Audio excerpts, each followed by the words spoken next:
So hello everyone and welcome to this video in which I'm going to be discussing the IIFT examination, and specifically I'm going to be talking about how to manage time efficiently inside this paper.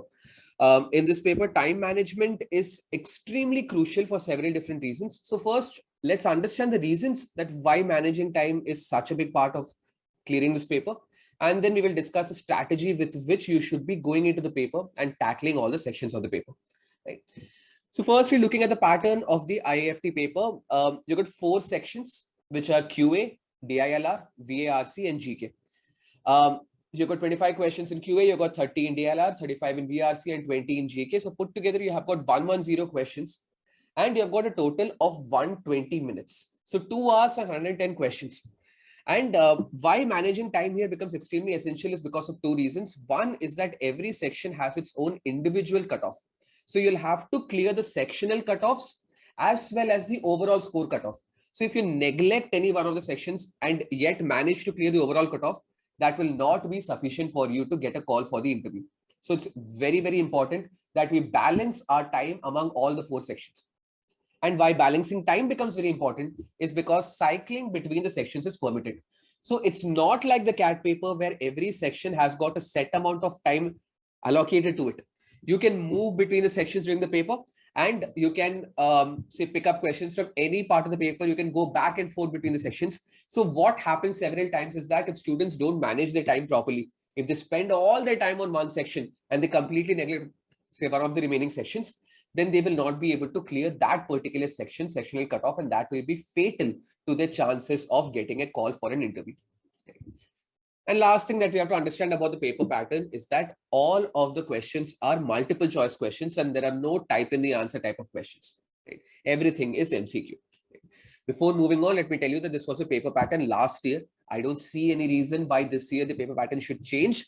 But if it does change, then make sure that you are reading the instructions at the beginning of the test properly to get a sense of understanding as to what exactly are the sections. Otherwise, my entire video is going to be based upon whatever paper pattern was present in IIFT 2020. All right, moving forward, let's look at each and every one of the sections. So the first section that I'm going to talk about is a quantitative aptitude section. So you have 25 questions in here, and the questions have +3, -1 weightage. So every correct answer gets +3, wrong answer gets -1. The paper generally has been arithmetic heavy, followed by geometry as well as algebra have been given equal weightage in the paper.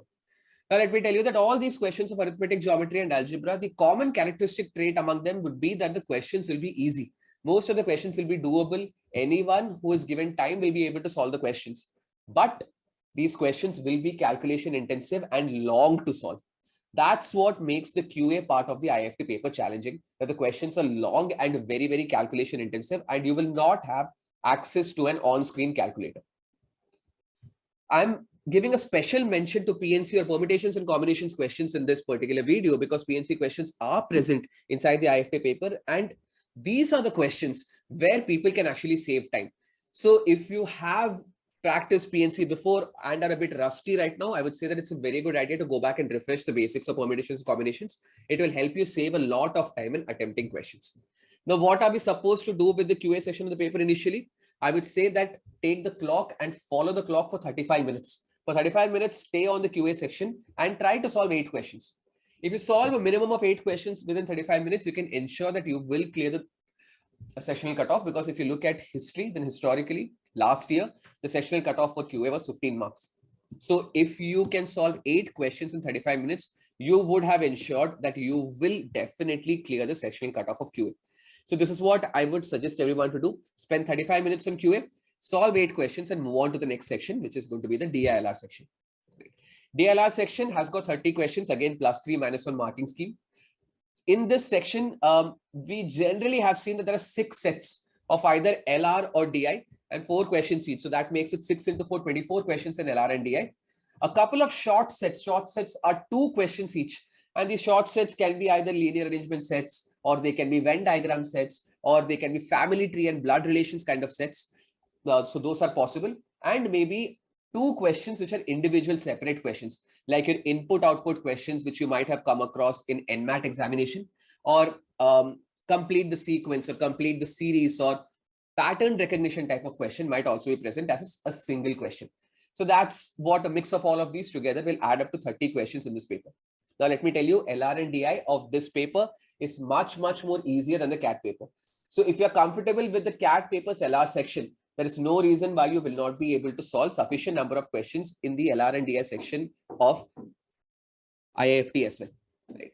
So what I'll suggest is that again, take 35 minutes or set aside 35 minutes for the DLR section of the paper. In this 35 minutes, we are trying to solve 10 questions at the minimum in this part of the paper. Because LR sets are very easy, I would say it's very, very simple to solve two sets. So pick up two of the simplest sets from LR and DI and solve two sets there. That will give you 8 questions. And apart from that, if you can solve one of the short sets or two of the individual questions, that will ensure that you will have 10 questions attempted. As soon as you finish 10 questions in 35 minutes, move on to the next section, which is going to be your VARC section. Now, if you look at the VA section, the verbal aptitude section, this has 35 questions plus 3 minus 1. And there are 4 reading comprehensions just like CAT with 4 questions each.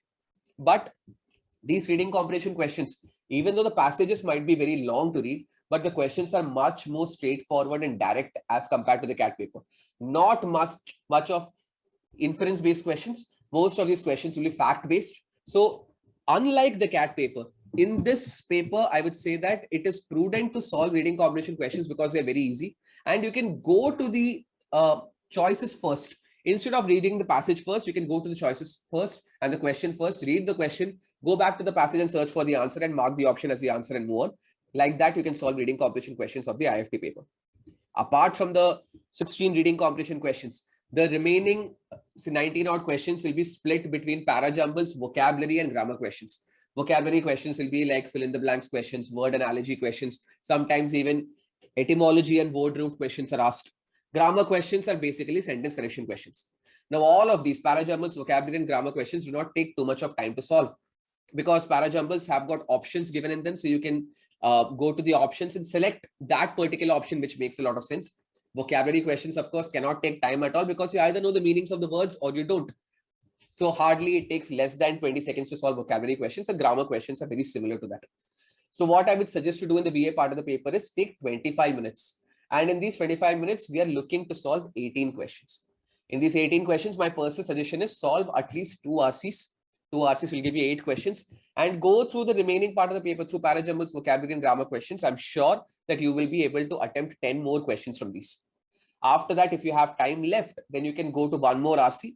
But I think 25 minutes, 18 questions is very, very possible. And if you solve 18 questions with say 75% accuracy, that in itself will ensure that you will clear the sessional cutoff. Right? 75% accuracy means if you solve 18 questions, get 13 right and 5 wrong, even then you will reach the sessional cutoff of 30 to 34 marks. And VA part of the paper is easy. RCs are not difficult. You will be able to get to concrete answers. After these 25 minutes, immediately move on to the next section, which is the GK section. GK section marking scheme is different from the first 3 sections. You got only plus 1.5 for a right response and a minus 0.5 for an incorrect answer. So what I'm trying to point out through this marking scheme is that it is not that part of the paper which can help you maximize your scores or clear the overall cutoff. GK part, do not think that you can prepare for GK very, very well and you can ace the examination just being an expert inside the GK part of the paper because its weightage is half of that of the remaining sections. So our only aim inside the GK section is to be somehow able to clear the sectional cutoff. So for that, we have to understand that it's a fair mix of static GK and current affairs. So prepare accordingly. I would say take only 5 to 10 minutes to go through all the questions of this particular section. Only stop at that particular question which you're absolutely sure of the answers and mark that as the answer. If you can solve 3 questions even, I guarantee that in 99% of the IIFT papers, you would clear the sessional cutoff. Right? Generally, cutoff lies anywhere between 1 question to 4 questions. Never has cutoff for GK part of the paper gone above 5 questions. So do not guess. Guessing is what leads to people not being able to clear the sessional cutoff of GK. So ensure that you're answering 3, 4, 5 questions confidently out of 20 questions. If you have gone through the entire paper and you're finding only 3 questions that you're absolutely confident of, mark the answers for those and be rest assured that if you are not being able to solve, then probably many of the other students are not, so definitely will not be able to solve more than 3 questions either. Right? So do not take guesses, solve 3, 4, 5 questions in these 5 to 10 minutes and then move on. Right? And why am I saying move on? Because till now, if you see, we have a 35 minutes for QA and 35 for DLR and 25 for quants and 5 to 10 minutes for GK, which means that you would have spent 100 to 105 minutes in the first look at these 4 sections. So now let's understand what to do in the final 15 to 20 minutes. So the final 15 to 20 minutes is a buffet. So it's a free for all. You can go to whichever dish and you can pick up questions and you can solve. I would say that because you have gone through all the 4 sections in the first 100 minutes, so you'll have a fair sense of idea as to where the easier questions are left off. Where do you think you can go back and maximize your score? So go back to that particular section. If you feel that LR and DI, you solved several questions, but at the end of 35 minutes, you realize that there are more questions that is definitely doable inside the paper, then go back to LR and DI. If you feel that QA was easy, maybe but say lengthy, but still easy, and you can solve more questions inside QA if given more time, then go back to QA and solve more questions there. If you feel that reading comprehensions is your strength, go back to reading comprehensions and solve the last 2 RC exercises as well. So it completely depends upon your read of the 4 sections. Whichever section you feel that if you can give more time, you can solve more questions. Go back to that particular section, attempt as many questions as possible in these 15-20 minutes at the end, because this timing, this last 15 to 20 minutes is basically for you to maximize your overall score to ensure that you are also clearing the overall cutoff. If you follow these time divisions in a disciplined manner, nothing can stop you from clearing all the sessional cutoffs and the overall score of the paper. Majorly, people fail inside the IIFT paper either because of absolutely bad conceptual clarity and bad preparation, or if you are prepared well enough, then they fail to clear the cutoffs just because they don't manage time well enough inside the paper. All right, guys. So thank you, everyone, and have a good day.